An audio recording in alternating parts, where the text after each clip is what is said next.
So maybe that's the one I was thinking of. Said nice. Hey, yes, this is the one. Sugar lump. How you doing? How you doing? I'm doing good.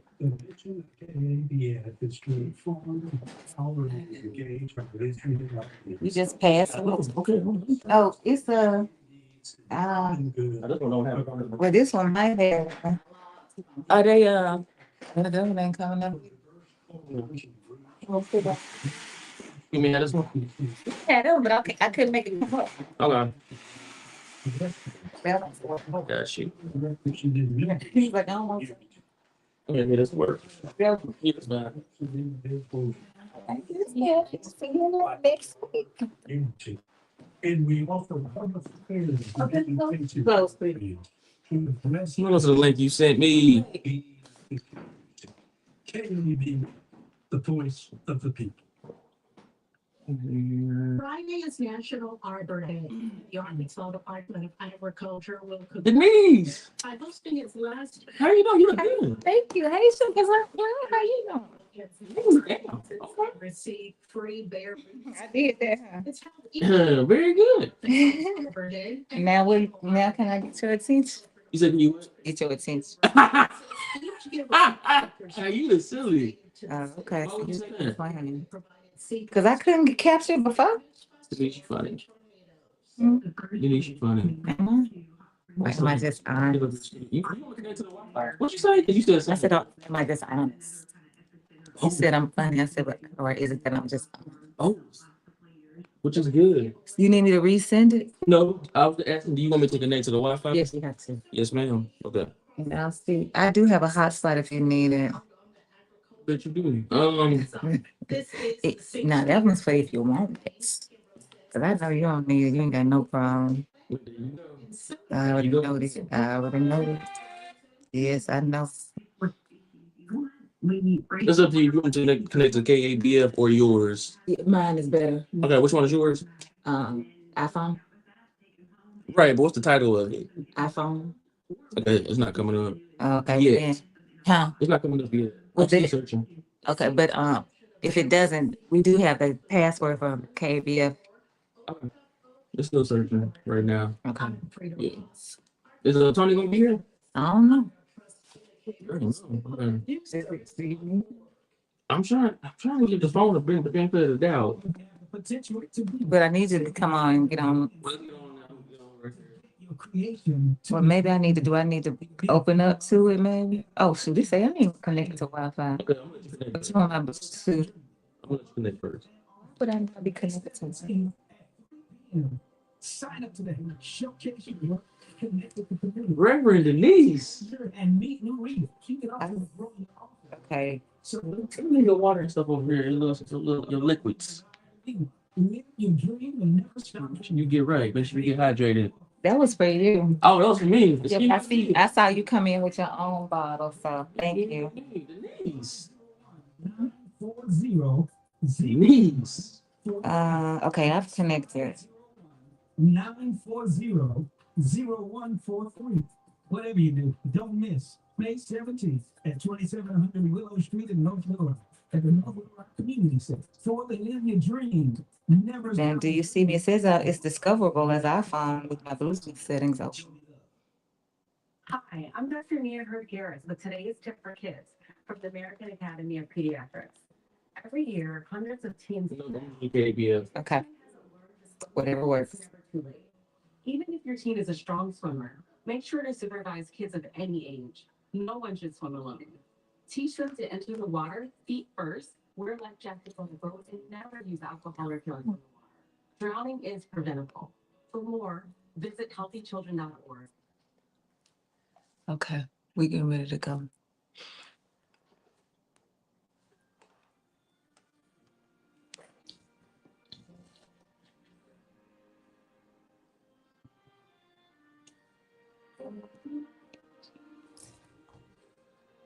Voice of the people, no spaces. Yeah. I mean, include the spaces, but it's all yes, all lowercase. Include the spaces. Yeah.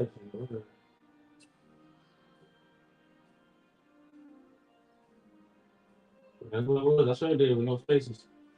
I'm in there. Okay. Can you go to your link, please? Okay. Denise. I'm at the link. Display name. Please. In the studio. Let's do it.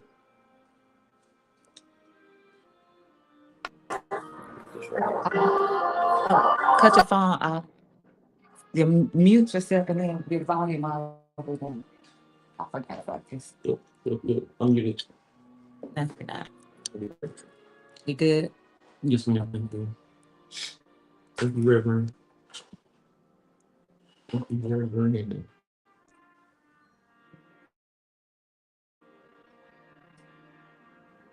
It's like it's frozen. And put your phone on do not disturb. I'm doing right now. Because if it does not.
Yes, we coming in hot this morning at KBF 88.3 FM, where we are the voice of the people. We are so excited. We got a guest in the house, a community voice in the house, but there are some things that we need to say first before we get started. First of all, I want to make sure that you know that we appreciate your presence in this space. We are so grateful for all of you, the loyal listeners, the new listeners, the every once in a while listeners that ain't never gonna listen and want no more. Whoever you are, we're so glad that you have a presence here. At some point, KBF 88.3. I am the host for the Community Voices, the Reverend Doctor. You can call me Denise. And live in studio, I'm talking about live in the studio. I'm alive. Is your co-host, the pastor, Toney Orr. Toney, greet us this morning. Good morning, everybody. I hope you're having a great Tuesday morning so far. It is great to be in the house. So I'm looking forward to the discussion this morning, and I know it's going to be fire. You remind me, you said, glad to be in the service. When you said, I'm so glad. Okay, we also have a guest in the house, a community voice. Right now, Keith, I just greet us, and then we'll go from there in a few minutes. Yes, ma'am. My name is Keith Harper. I'm actor, producer, and now director. Yeah, I'm here. What's up, y'all? Okay. Also want you to know that the Community Voices welcomes you into this space with us in the spirit of Sawubona, that spirit of oneness that binds us together by our humanity. And there's absolutely nothing that we can do about the fact that we are bound together, but how we show up for each other is where we can make a difference. And that always undergirds our conversation right here on Community Voices. And Community Voices is where we center Blackness in the context of the human story. So it's a human story. So all humans are will able to participate in it, but we're going to center Blackness in that space. That's what we do right here at Community Voices. And so I'm so glad that you are here. I do need to say something though. First of all, let me say Dawn is in the house. Oh, Dawn Jeffrey. She said she loves you in plays. Thank you so much. She loves you in plays. I need to say something right now before we go any further. First of all, let me say, those of you who take me seriously, when I say you can hit me up at 228-236-7440, Takia in the house. Wait, girl, don't you? I know you got stuff to do, and you listening to us.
with something else. But so far, here is my solution. The phone lines will be open. Absolutely, they will be open, but not until later. Not until maybe after the half hour. And so once the like, I don't know if it's gonna be bottom of the hour. I don't know if it's gonna be bottom of the hour. It might be 9:35. But at the bottom of the hour, 9:35, the phone lines will be open. So those of you who want to say something, then yes, absolutely. We want you to call in at 501-4330. Now the phone lines are not open. So let's just try this and see what happens, and we'll go from there. Is that okay? Does that sound okay to y'all? To y'all in the studio, does that sound okay? All right. It's your show. Thank you so much, Takia. Takia said, I got stuff to do, but listening to you felt like the right start to the morning. I appreciate you saying that. I do want to pause for just a minute for Takia and her family because they lost her mother suddenly.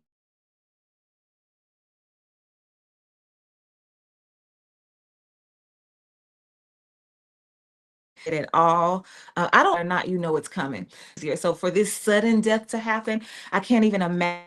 And when you hear Takia talk about her grandmama, bad, they had, one of them kind of relationships. So I just want to pause for a minute to hold sacred space for for Takia and her family.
I want us to ground our conversation in that song along with the EJI tidbit for today.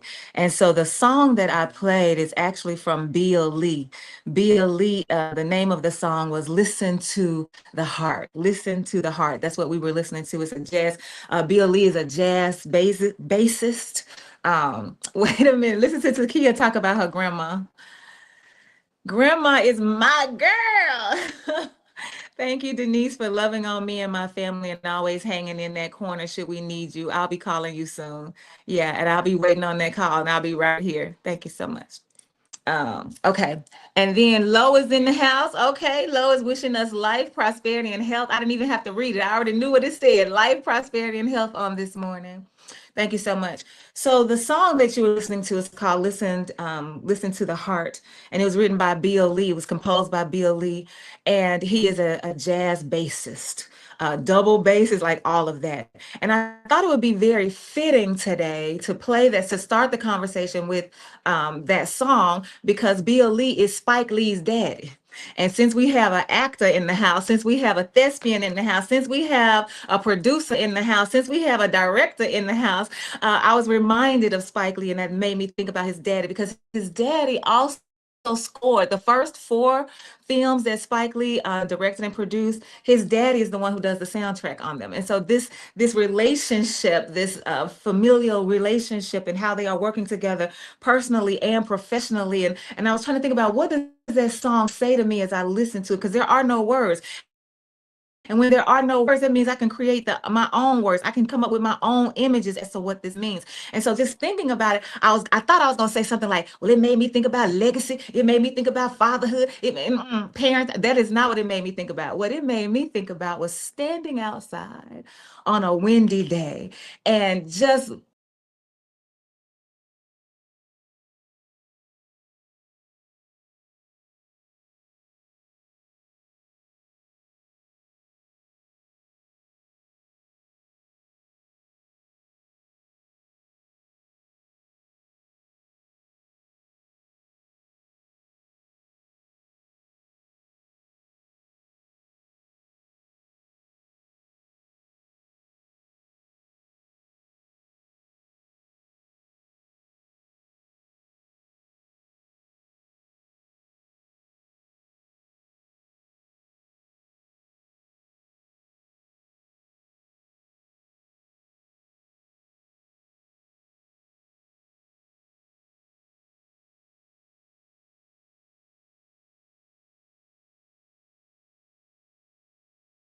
First, born and raised in Southwest Little Rock, where I spend most of my days playing on the playground. No, no, little Fresh Prince Bel Air.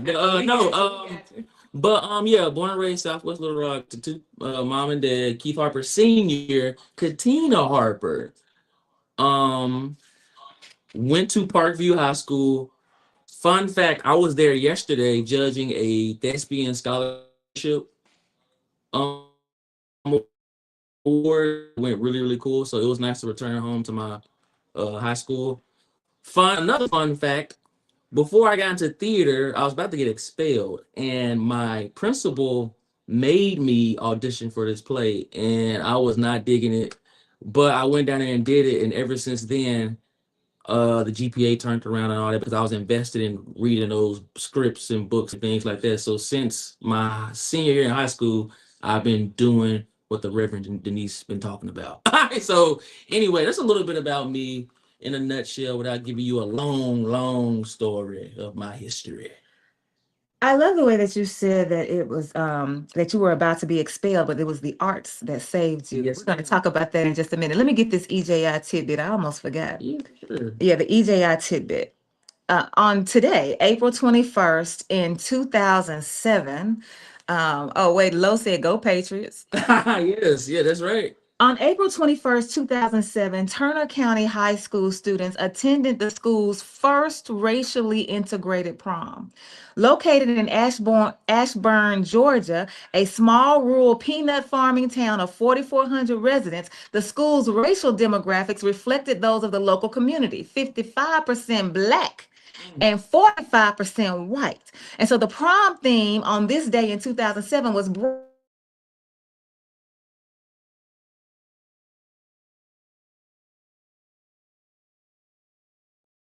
sponsored by parent groups. And so here we are, we have these students who are ready to say, who are willing to say, ready to say, they make it possible to say, we're not going to keep doing things business as usual, because that does not serve us. It does not serve us to have these separate proms. It does not serve us to not integrate. It does not serve us to have people funding stuff that only certain people can go to. We're going to do things differently here, and we're going to start with this prom. However, the parents were still upset about it. So the white parents, even though the students voted and did whatever they needed to do to organize this prom, some of the white parents still held a whites only prom a week before this event, because they wanted to stake their claim in letting you know how they feel about it. And then some of the parents would not even allow their children to go to the integrated prom. Now, this is in 2007. We are only in 2026. So that was only 19 years ago. And we still have people with that same mentality among us today. And so that's why I wanted to root the song and the EJ root this conversation in the song and the tidbit because it's about parenting on some level. It's about how you are rearing your children, what you are exposing them to, because I just said the arts matter, and Takia agrees with me. I know so many people who share your same story. Either it saved them or helped them find their voice. The arts either saved them or helped them find their voice. And so you were about to get expelled because you was doing whatever. But I love what you said when you said, because once I got into theater, once I read that script, now I am invested. Yes. Now I have found myself in this educational arena, and I'm able to take the arts to help me propel through all this stuff I got to do in the classroom. So the arts have molded and shaped and changed you in all of these ways. That's right. And did your parents have an impact on that too? Yeah, they pushed me. Once they found out, I'm not a parent, but once your child finds something they're interested in, I feel like the parent wants to invest in that child's interests. Yes. Because it sparks creativity, a focus on something that's not out, out and about in the streets or whatever the case may be. So once they found that out, it was like, yeah, come on, okay, all right, just keep you in the house past 10 o'clock, okay, like, let's do it. You know what I'm saying? So yeah, that's all. Yeah, it was just that. So yeah, they found something like, hey, okay, let's do this again, okay. So my mother had 3 children. I'm the baby, and they're 2 older boys. And the one in the middle, his name is Dwayne. Dwayne didn't care nothing about school. He didn't care nothing about school. He didn't care nothing about no books. He didn't care about no learning. All he wanted to do was play baseball. He kept his bat in his bed and the glove under his pillow. That's just how he was. And so my mom was an educator, of course, and so she was a little bit frustrated because my brother did not want to read. Me and my older brother, we are avid readers. I mean, voracious readers. But the one in the middle, he was like, I'm not for that. I want the sports page. That's all he wanted. So my mother shared her frustration with one of her educator friends, the principal. I think was supervisor. I don't know. I can't remember. I think it was Jane Sargent. Yeah. So she became a principal at some point, and Miss Sargent told her, don't try to make him read something he don't want to read. If he's interested in the sports page and that's what he wants, you can teach reading, you can teach math, you can teach social studies, you can teach whatever he needs to know from the sports page. Use what he's interested in and allow that to draw his attention so that he can move forward in his educational career. And that is exactly what happened. My mama started using the sports page for percentages. They're going to find out she did that. And my brother today will tell you that, listen, if it had not been for my mama understanding that, I don't know where I would be, because he's even now coach of the year all these times because he never lost that passion and he was able to keep moving forward because of that investment. And so Takia says, absolutely. I can't tell you how much my mom invested in us. So much so that the grandparents and even our church would chip in to make it happen for us. Whatever we wanted to take up, we were definitely pushed and invested into. Yes. And that's what it's all about. Now, we do have a parent in the house, a biological parent, because I know I'm a parent. I just didn't have him by my own baby. I mean, out of my own body. But yes, what do you have to say, Mr. For real, showing up biological parent? Yeah, one thing that I've taught all my children is that find your passion and love your passion. And it does not matter. My oldest son is 6'11". So I played basketball. Basketball was my love. Basketball was my passion. I played in high school. I played in college. And, and as I saw him grow, I was like, oh, God, hey, but he was not interested in sports. He liked drama. He liked theater. He picked up what I said, that side of me, that creative side of me. And so I told him, fine. You don't have to play basketball. You don't have to, succumb to what society said you should do because you're 6'11", because you have this height. And it was difficult for a lot of people to understand that. You should make him, he should do this. What type of parent are you and you're not? And for a minute I thought about it and I said, well, why am I trying to live my life through my child? Let my child be what they want to be. And I think that's the most important thing. And all of our children or people, period. There is a creativity in all of us. But how many people allow us to uh, open up with that creativity and be what they truly want to be? And I think that's more. I think that's so important as parents. If you stifle the creativity of your child, you're gonna end up with a miserable child. It's going to end up being a miserable adult. You know, when you are able to flow in your creativity, one of the things that, and Hold on just a minute. Let me say something right there. Oh, you gonna keep going. But I also feel like when you say you want to invest in your children, and you want to make sure that you are kind of fanning the flames of their passion, I also think that that means that you have to be open to them trying all kinds of things. Because sometimes a child, I know, like in my family and even my niece especially, like she tried gymnastics and then she tried cheerleading and she tried basketball. She tried all of these things, but it wasn't until she was doing what you call it, heavy weightlifting with the big old. So she tried weightlifting, and so it took her some time to find her passion. And so I think what some parents do is they say, "Well, we done paid for this, so yes, you gonna stick with this." Now she did have to stick through the season, like she couldn't quit in the middle of a season or anything like that. But she didn't have to pick it up the next season if that is not what she felt like doing. And sometimes I think that parents, I could feel it sometimes in my in-laws, that you feel, my sisters-in-law, that you feel like you want them to grab hold of something and just stay there. You know, like, this is what you like. Okay, this is what we're going to do. But we have to give them the time and the space to figure that out. And even then, even if they think they figured it out, we still have to make room for change, because that's what happens. They might change their minds about it. And so I agree that we have to have that spirit. We have to let that spirit of creativity soar. And I think another mistake that parents make is, and Tony, you mentioned it, you said, I should not live vicariously through my child. But some parents, you say the child, they're gonna be a lawyer when they grow up. They're gonna be a preacher when they grow up. You already decide the road for them, and then you begin to steer them along that path that you think they should be on. And then again, that's not even tapping into what they feel about their own bodies and what they feel like about their own selves. And so we have to just be open to children to let them come into who they are going to be. I think another thing, another word that I've heard often in this conversation is investment. Come on. That's it. So the one thing that we have to understand about investment, you can win and you can lose. Every time. And so when you talk about it, and you're right, I've met so many parents who were like, oh, I spent money on this, I spent money on that, you're going to do this. You know, if I could save $1 from everything that my children got involved with that eventually they let go. You talking about band equipment, football equipment, dance, tennis, all these different things.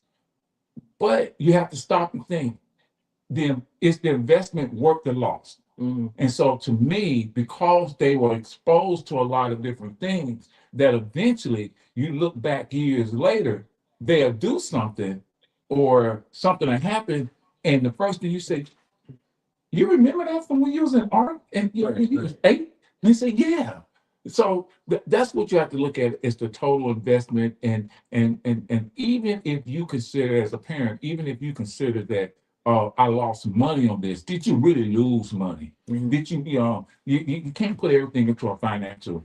Yeah, that's what I want to say. Like, we need to change the language here, because it's not that you lost, it's that they learned something. Yeah. That's what it was. They learned that they're not good at this. They learned that they don't like this. They learned that they can't see themselves doing this for the rest of their lives. So it's a learning process. Right. So I think that when you think about it as a loss, well, then sure, it's going to make you feel negative about it. But that's not really what's happening. You're not losing. Your child is growing. Yeah. But Keith, you came on to talk about fences, because Yes. okay, tell us about fences. Yes. First, tell us, because there might be some people listening who aren't familiar with fences. So Yeah. can we start right there? Yeah. So Develop a baseline. Fences, written by August Wilson. All right, August. Yeah. Who's done, he's wrote 10 plays, all that take place in a decade. So from 1900 to, I believe, 1990.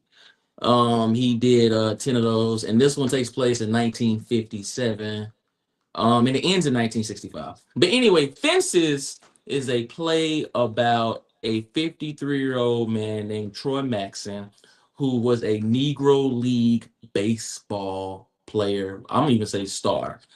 And things have happened in his life, and he creates these fences in the play as barriers to control his family from entering and exiting and advancing further in life. So some of the things that we talked about today with investing and wasting time, and I believe, Tony, your child should do this and your child should do that, is a lot of that is in fences, because it talks about fatherhood and the generational work that I had to do when I was little, and you gonna do this when you was younger. And it talks about Troy's spouse and how she has to be emotionally strong and invested still in the relationship when he's out doing who knows what and all of these things here. So basically, Fences is a play about a man who is struggling to in his eyes control his family and what he think is right for his family through his generational trauma. So yeah. Do you think also, because I love Fences, by the way. I absolutely love It's a Fences. pretty solid play. It is wonderful. Yes. Who is, so I've seen Fences on Broadway, off Broadway. I've seen the different actors who have, Yes. who have portrayed Troy. Yes. I believe that the best actor that played Troy Fences was James Earl Jones. Wow. Okay. Okay, some people say it was Denzel. Yeah. Some people, who do you believe I embody?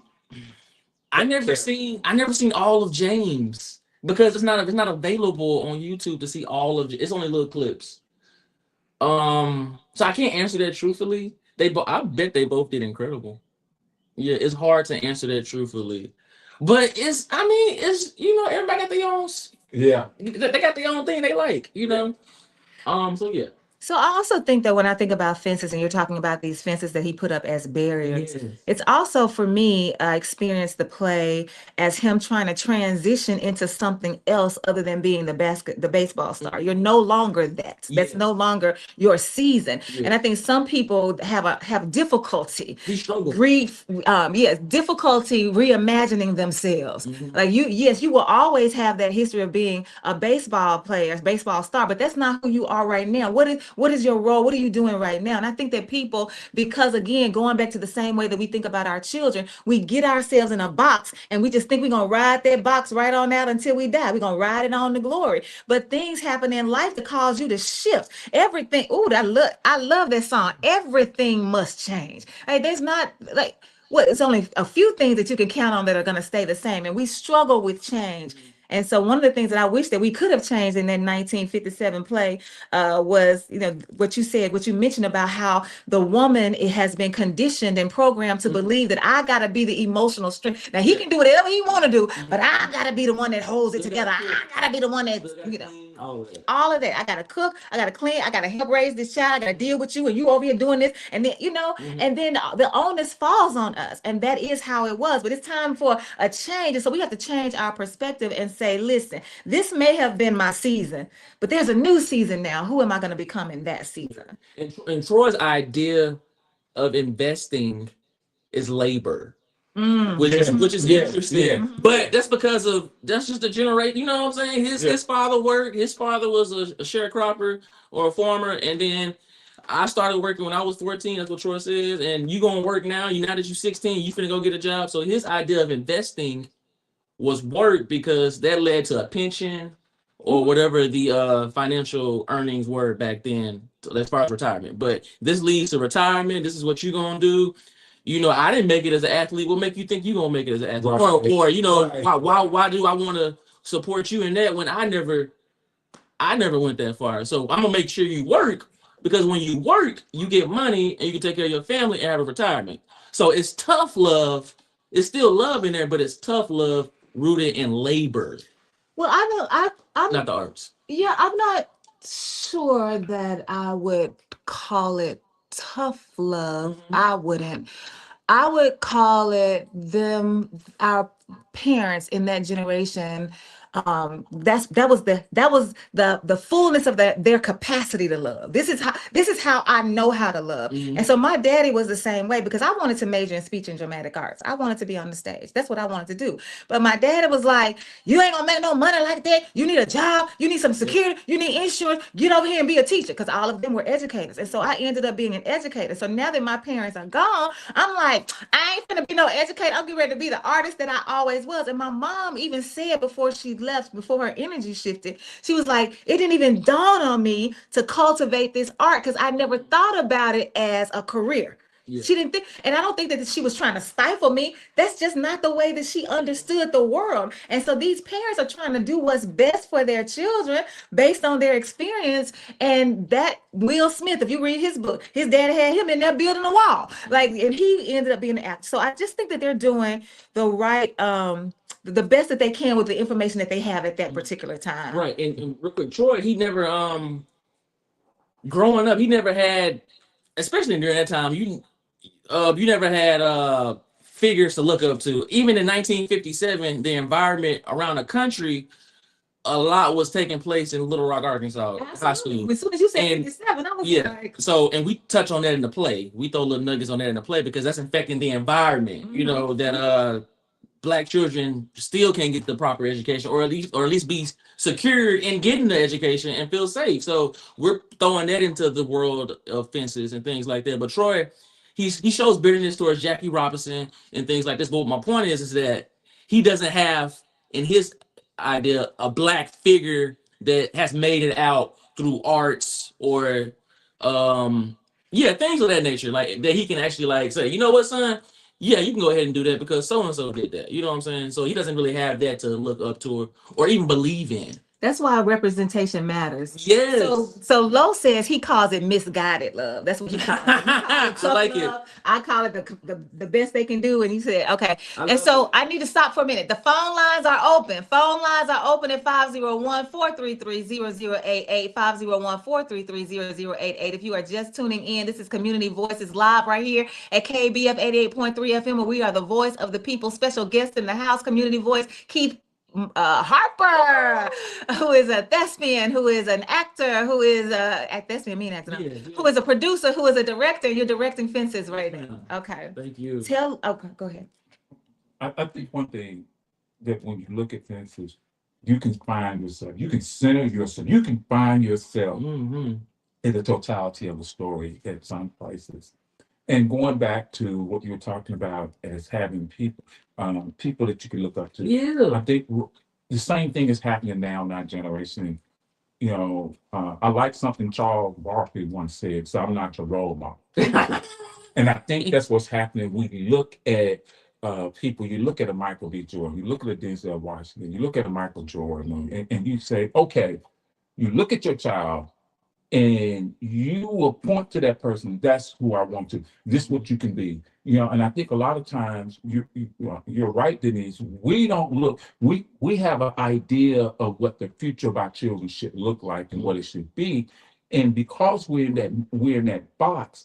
Anytime your child wants to step out of that box, we push them back in the box. Yes. So you can't do that. You know, and which is so ironic, especially for those who are in religion or Christianity, whatever you want to call it, who say that you can do all things through Christ Jesus, who is you. But then you will tell your child came and said, "Hey, I want to be the CEO of a Fortune 500 company," and you have parents who will say, "Oh no, that's not a realistic goal." Why not? Why not? Right. So if that's what your child wants and that's what they're aspiring to be, that's where the investment and the cultivation of that creativity of what that child wants. And I think it's out of fear. Yes, because you don't want to fail. Nope. Caller, you're live on the air, KBF 88.3. Thanks for calling Community Voices. Good morning, everyone, and to all your listeners. Now, a person can only deal with that he knows. As a parent, I look at now things that I know that I did know when I was raising my children that I wish I knew, but I just didn't know. Now, if you see, I feel if you see a child and you look in the area, maybe you can't keep the child in the area that he needs to, but you can direct the child to someone who can. That's the way I would try to deal with it. If I can't teach you to what your skill you want to do, maybe I can get someone, give someone. I love all you all. I hope all you all don't have no great, they have a great life forever. Yes. Thank you, Carl. Thank you. And so my brother has a question. This is Dr. Derek Donnell. Yes. My mama used to love saying that. This is Dr. Derek Donnell. Yes. Okay, team, I hear you. However, my question is, do statistics come into play? I think it does. How? Say more about that. For example, in Fences, during Troy's monologues about how he did not advance towards his career, he mentions two men, almost especially at the beginning. Josh Gibson, a black athlete, and Jackie Robinson. And those are the only two black men he can he can think of that really was out there doing something in the Major League Baseball. This is past Negro League. This is Major League Baseball because this is now seen or heard back then on radios. Negro League is like a smaller part of that. Major League Baseball is now across the country and this and that, you know, about the New York Yankees and all of this jazz. So I believe statistics played a part in that because not everybody from the Negro League transferred to Major League Baseball. And I think because those numbers are so small, there's now bitterness, jealousy, X, Y, and Z. So because the statistics numbers are so small, he doesn't have anything to, well, dang, only a couple made it. So what make you think I'm gonna make it? You know what I'm saying? Or whatever the case may be, in my opinion. Because those numbers are so small and that transfer from Negro League to Major League Baseball, yeah. My brother goes on to ask, what percent of striving artists actually make it to a place where they are financially stable? What percent of striving artists actually make it to a place where they are financially stable? I want to bring in into the conversation this interview between Lisa Desjardins and Jeff Bennett. Jeff Bennett wrote Black Out Loud. It's about the revolutionary history of Black comedy from vaudeville to the 1990s. And in this conversation, they were talking about how in the 1990s, these Black sitcoms, these comedic sitcoms like Martin, like Living Single, like the sketch comedy In Living Color, like all of these were happening on at the same time in the world. And we were seeing this huge like not resurgence, but this huge push for Blackness on screen.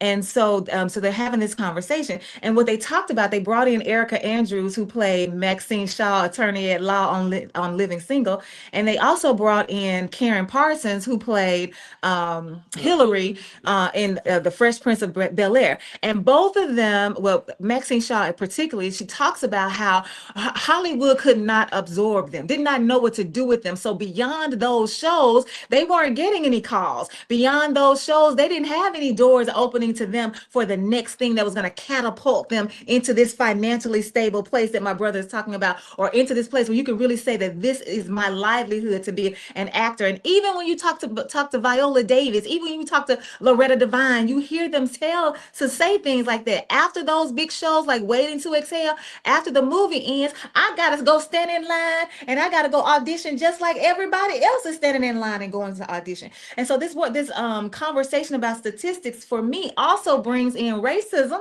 It also brings in genderism and sexism. Like all of that is part of these statistics that don't allow us. And I think for me, that's why my mom and daddy were like, listen, I'm not trying to say that you can't act. I'm not trying to say you wouldn't be good. What I'm saying is I need to know that you will be grounded in something that will help you take care of your life, because my goal is to make sure you're going to be independent. So that's how my family is thinking. And so I used to say that as a teacher, that you're trying to get your child to become a basketball player because you want them to get you out of the poorhouse. You want them to buy you a house.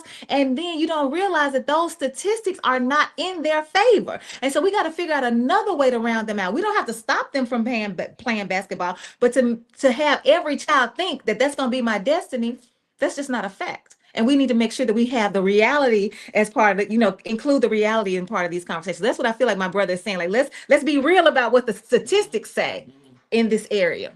Caller, you're live on the air, KBF 88.3. Thanks for calling Community Voices. Good morning, Sister Denise, Brother Toney, to your guests, those on the web and those listening. Hey, Zika. I haven't heard the name of a section or actor or entertainer, athlete, who was probably one of the greatest of all time. They refer to folks as ghosts now, GOAT, greatest of all time. His name was Paul Robeson, and I haven't heard anyone mention him. And that was the gentleman who excelled in and everything I imagine that he attempted to do. He was a star athlete, sang like a bird, like they say, and was a superb actor.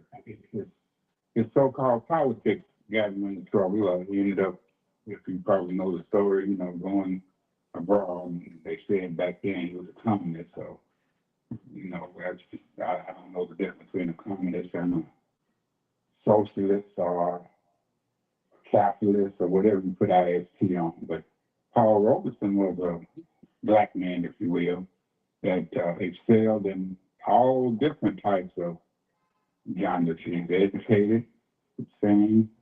He didn't step infected dance, if you know what I mean, and act like he was something. He was bold and outspoken. And of course, he never got a chance to exceed in America because of the racism and the prejudices of his time. So I didn't hear anybody mention him, but he was a great guest. And as a matter of fact, they said his voice was so captivating that audiences would just buck their eyes and listen in bewilderment as he spoke. He was very auditive, whatever you call it, when you can talk with great passion without having to jump up and down. It was just so magnifying with his voice. So I just wanted to mention that. And it's a lot of things that keep us from getting ahead. You mentioned your dad will say this and that. Just think about all the folks that don't have daddies that try to make it in life.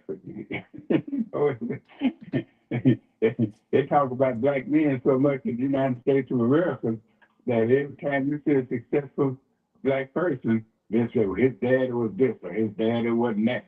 And even the Jacksons, there was so many of them, you can't even name or count them all.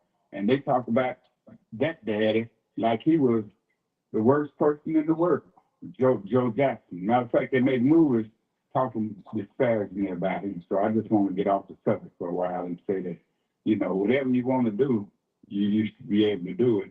But there are a lot of handicaps we have to face. And, a lot of it starts off in the home. And thank you so much, and good luck. And I hope to see this production and hear good things about your guests, and keep up the good work. And I appreciate your show as well. Thank you, Ezekiel. There's so many people that we haven't mentioned, right? Not just Paul Robeson. We're talking about the people that were related directly to fences. And so, I don't think that I feel like when the Bible talks about how, if we wanted to talk about everything that Jesus did, there wouldn't be enough books. And that's how I feel about Black excellence. If we were going to name every person that's been Black and excellent, even just in this space, there would not be enough time on this show to do that. So thank you for reminding us of Paul Robeson. But there are a lot of people that we left out as well. But Keith, I want you to take some time, because you got about 11 minutes, you don't even have that long. Take some time to tell us, when is fences? Like, how do we get there? Like, come on now. And I just want to piggyback off our caller just real quick. Okay, go ahead. I love it, yeah. And back to investment, because investment is so important, y'all. For example, I know Troy, and there's a lot of fathers that don't, and parents that they try, not to invest because of, X, Y, and Z, and this and that. And the caller mentioned Joe Jackson. That's a father that did invest, and it paid out financially to a certain degree, I think. But that's a father that did invest. Serena's That's another father that invested. We can't name everybody, but yes, there. I think though, what in those conversations, when we start talking about particularly Black men who push their children into some kind of sport or some kind of avenue, I think that the conversation comes down to people saying, well, you deprived them of their childhood because they were so busy practicing, so busy becoming, so that they didn't have a chance to be in the park swinging on the swing or whatever. And so I think that becomes part of the conversation that people include in this. How were the children being treated in this quest to make them the best? And so I think for me, that's what I hear sometimes with the pushback to that kind of training. I'm not saying don't have that kind of training, because when you look at outliers, Malcolm Gladwell writes a book, it's called Outliers. And that's what he's talking about. What is it about this particular person that gets them to become the star? What is it about that particular person? And much of it is about time spent training. Much of it is about the time that you give to your craft. So Keith, I wanted you to talk about fences, because it's already open. Yes. All right, so fences, we opened last Friday, so it's still freshly open because we only we did Friday and Saturday, Wednesday, Thursday, Friday, Saturday, but Friday was our opening official. It runs Wednesday through Saturday. Is at Quapaw Methodist Church off of Main Street. In the basement, which is Yeah, I really was cool. gonna say, It's in the damn. basement. So we've turned the basement into a backyard in 1957 in Pittsburgh, which is really, really dope. And it's just you will when you come and sit, you will feel like neighbors looking over the fence. Kind of like, like being nosy in a certain sense, but you're gonna feel like the neighbor looking into the backyard of this Black family. But anyway, at 7:30 p.m. Wednesday, Thursday, Friday, Saturday, there's a 2 p.m. matinee, and then again at 7:30, and it ends May 2nd, and it's still gonna be Wednesday through Saturday, and we officially opened last Friday night. So come check it out. You're gonna have a ball. You are gonna have a ball. Quapaw Method. Yes, it's right there at the Okay. corner. And I just want to remind you all again, so if you go to Quapaw Methods, most of us who've been to the church, you have to walk up those stairs to get in. That's not where this is. It's on the same level as the street. So you don't have to go up the stairs, because there's some stairs just is on the same level. You're going as soon as you kind of get up to the sidewalk, get to the door, it'll be right there. I love that space because I saw the vagina monologues. They did it in that space. Yeah, I love the way that they've turned it into a space for art. That's what they've done. And so you picked, okay, couple of things you said you really wanted to talk about, and we only have but a couple of minutes. Yes. So And real quick, if you want to see the show for free, you can volunteer. Go to actorstheater.org. You can volunteer and work concession stand or box office and see the show for free. I'm just saying, I'm trying to, last time I was here, I gave away free tickets. I can't do that this time. But you can volunteer and see the show for free. Okay. Oh, okay. So what they have to do now? Go online. Actorstheater.org, and it's a volunteer list you can sign up for, and you can do box office, concession stand, or house manager on those dates. And I think it also, we could say that there are some of us who are able to pay for our own tickets, however much that costs, and we are able to pay for somebody else's ticket. Yep. Right. And so we could go and say, hey, here's my money for my ticket. Can you please put this money aside for the next person that comes up who's unable to pay, or didn't know they had to pay, or didn't have enough to pay? Yep. That's something that we don't do enough of, Yeah. creating those spaces, opportunities for other folks. Mhm. And how much are they? $30. Tickets are $30. Yes. So if you want to volunteer, because if a family of 4 come, you spending some money. But if you want to volunteer, if one of y'all want to volunteer, that's one less ticket you got to pay for. Right. That's I all. think that's good. I don't know if I've heard people do that before. I think that's good. Yeah. 6 minutes, and you want to, I think we kind of talked about Black fatherhood and generational trauma. We've talked a little bit about systemic racism, a little bit. But what about love versus duty in a household? Yes. Love versus duty. Yes. That is really big between the two household heads. In this play, Troy and Rose. Oh, I'm so glad you said the two household heads. Yeah, because Rose Yeah. has some weight in the house. Say that. And in the play in Act 2, when things happen, in our eyes, it shifts to Rose is the one calling the shots based off what the spouse has done. Right.